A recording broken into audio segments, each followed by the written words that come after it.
Hello, students. Today we will learn the lesson Children at Work. Before we go to the story, we must think over it. Why do children work?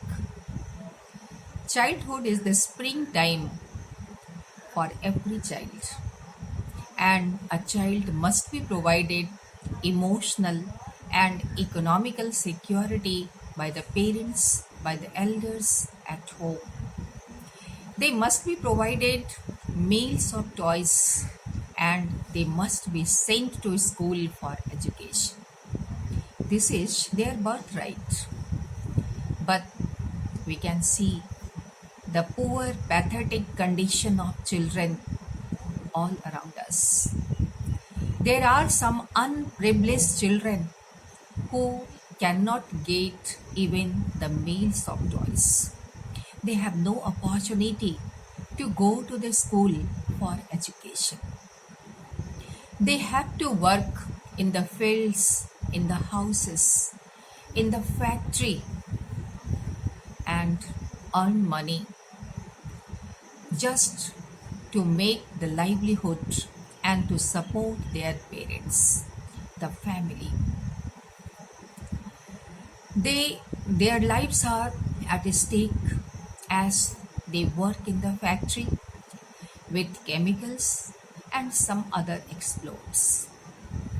Some children are beaten cruelly by the elders, by the father, and are snatched their hard earned money by them, which they spend on drinking. There are some children who run away from this unhappy home and they go to the big city where they work just for getting 2 pieces of bread. Nowadays, this pathetic condition has been kept under control by the government. You must have heard the name of Kailash Satyarthi. He is an Indian social reformer who campaigned uh, who campaigned against the child labor, and he advocated for the education to the child, right to education to the child.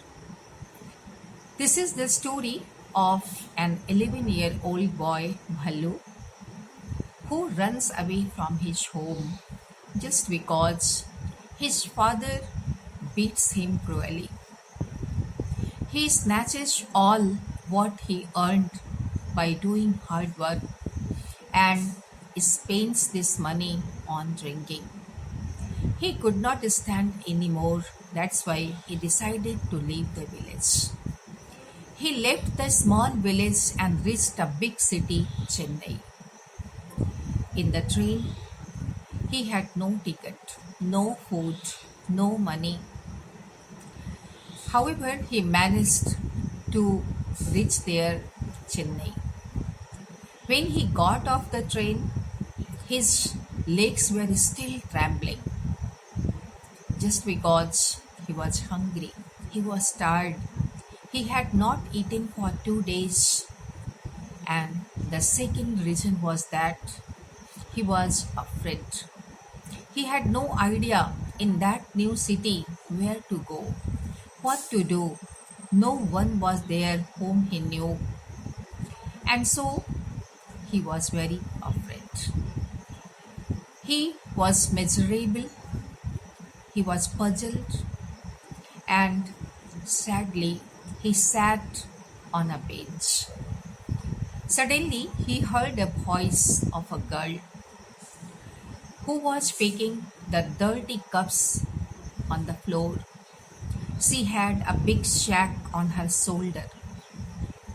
She came close to him and asked if he was hungry and if he had run away from home.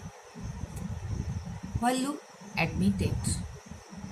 Then the girl named Jaya invited him to go with her so that she could get some food for him. The girl was very brave, she was very smart, and we can say she was sensitive and kind too. She took Vallu on the road. Vallu became very surprised, very astonished, very puzzled, somewhat afraid to see the fast moving vehicles on the road. He was afraid to cross it. Kind Jaya, she helped him to cross the road, and they reached a big bridge. There, Bhallu could see a signboard where something was written in English. He could not read it, but he could see the pictures on it. But later on, he could read Central Jail, which was written in Tamil. Both of them went to a big building where there was a marriage ceremony. Jaya tried to find out the leftover food from the garbage bin. She could find one smashed banana and a bada and gave it to Bhallu. Bhallu hesitated to take that smashed banana, the leftover food, but what to do? There was no way out. He was so hungry. He took it just to fill his hunger. Then both of them came to the row of the huts, and Bhallu could see that those huts were different from the huts which were in his village. Those huts were made of metal tins, rubber, tire, plastic, and so on. He moved with Jaya, and then Jaya gave him an old pair of boots and a big shack and asked him to come with her to go outside just to pick the waste materials like glass, tins, papers, all the waste materials from the garbage bin. Bhallu became puzzled what to do, but not thinking much, he decided that he would do that work for a while, and as soon as he would get the better job, he will leave it. By picking all these waste materials, such children sell it to a man who send it to a factory where these waste materials are recycled. We find that for some people the waste materials are only to throw out, but such waste materials become so much valuable or important for such type of children who are called rag pickers. This is the story. You just go through the text and do the questions given in the end. You must have got the answers what I have given today. So find it out and write your answers in your copy. Keep learning, keep practicing.